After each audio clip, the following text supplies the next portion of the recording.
सुबैया, मैं तंग आ चुका हूं। रोज रोज तुम्हारे स्कूल से शिकायत आती है। कहां थे सुबह से? फिर से जंगल चले गए थे ना? पर अप्पा, मैं तो अपने दोस्तों के साथ खेल रहा था। पता है आज हमने कुत्तों के झुंड को कितना बार कहा है कि उन लाखेरों के साथ मत खेलो। तुम्हारी इसी गलत संगति की वजह से तुम तिरुनवल्ली में फेल हो गए थे। कितने जतन करके तुम्हें पढ़ाई करने भेजा था, लेकिन नहीं। लेकिन अप्पा, मैं कविता लिखना चाहता हूँ। चुपचाप बैठो यहां।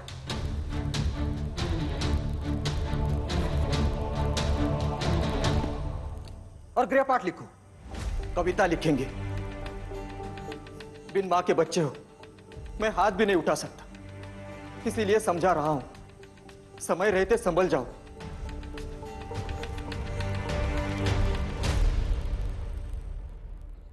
महाराज, ये बच्चे तो मूर्ख हैं, सारा दिन बस खेलते रहते हैं। आप ध्यान मत दीजिए। नहीं, मैं नहीं खेल रहा इसके साथ। यह मुझे हमेशा परेशान करता रहता है। मैं तिरुनेलवेली से फेल होकर लौटा हूँ तो यह कह रहा है कि मैं मन बुद्धि हूँ। हाँ, मन बुद्धि तो तू है ही। जो तुझे अभी बताता हूँ। बस शांत, एकदम शांत। आप एत्यपुरम के राजा हैं, इसका फैसला आप ही कीजिए। मैं इसे चुनौती देता हूँ। हिम्मत है तो शास्त्र से मुझसे लड़के दिखाए, फिर पता चल जाएगा कौन बुद्धिमान है और कौन मन बुद्धि। सुबैया, पागल हो गया है क्या? चिन्नास्वामी जी, शांत हो जाइए। करने दिए शास्त्रार्थ। मैं तुम दोनों से एक प्रश्न पूछता हूं, जो उसका सही उत्तर देगा वही होगा सबसे बुद्धिमान। तो बताओ, हमारे गांव में सबसे दरिद्र मनुष्य कौन है?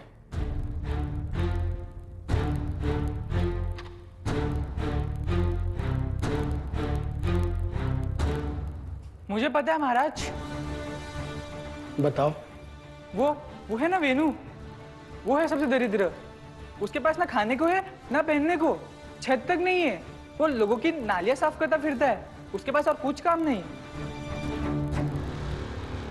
तो भैया, तुम्हारा उत्तर क्या है? महाराज, मुझे ऐसा लगता है कि वेणु से भी दरिद्र वो है जो अपने विचारों से दरिद्र है, जो प्रतिदिन ईश्वर की पूजा तो करता है पर उसमें विश्वास नहीं करता, जो यह नहीं जानता कि प्रकृति ने सभी मनुष्य को एक समान बनाया है। यदि वेणु हमसे किसी भी तरह से भिन्न होता तो प्रकृति ने उसे एक आंख या एक हाथ कम दिए होते। महाराज, एक कुएं में से हम और वेणु पानी नहीं पी सकते। यह अधिकार हमने वेणु से छीना है, ना कि प्रकृति ने। दरिद्र तो इसके और इसके जैसे लोगों की सोच है, जो स्वयं को श्रेष्ठ समझने की मूर्खता करता है और ज्ञान को कुछ विद्यालय की लिखी बातों और पर्चों में लाए अंकों में सीमित समझता है।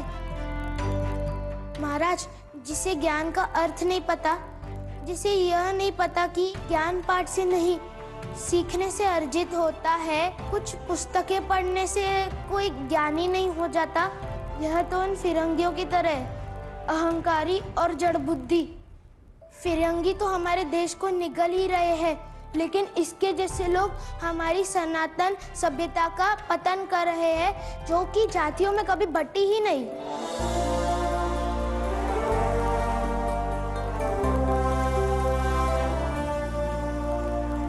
तुम बुद्धिमान हो, संवेदनशील हो और साहसी भी। यदि बुद्धि के साथ संवेदनशीलता और साहस ना हो तो वो व्यक्ति कायर हो जाता है या फिर दानव।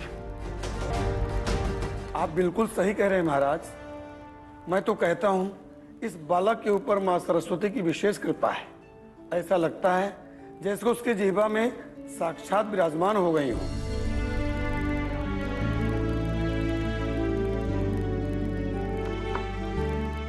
आज से केवल सुब्रमण्य नहीं, बल्कि सुब्रमण्यम भारती कहलाओगे।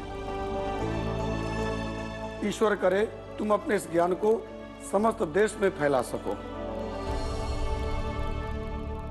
सुबह ने आहा, महाराज तो गदगद हो गए थे। स्वयं बुद्धि तेजस्वी पुत्र है तुम्हारा। तीव्र से तीव्र घोड़े को लगाम चाहिए होता है, और नियंत्रण के बिना तीव्र बुद्धि श्राप के समान होती है मित्र। तो विवाह से उत्तम कौन सा लगाम है संसार में? विवाह करा दो, गृहस्थी में सब अपने आप नियंत्रित हो जाएगा। सुबैया,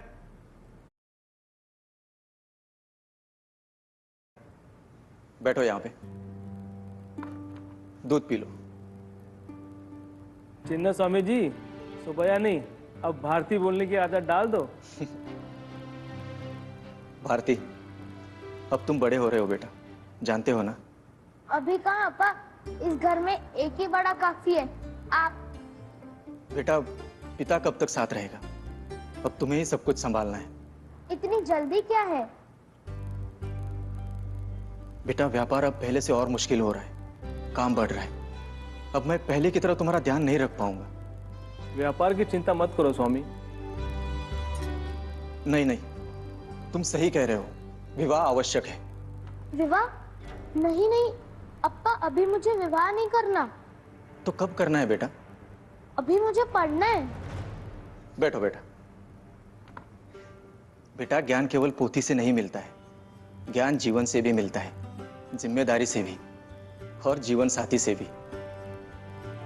सुब्रमण्य भारती का विवाह 15 साल की आयु में 7 वर्ष की चल्लम्मा से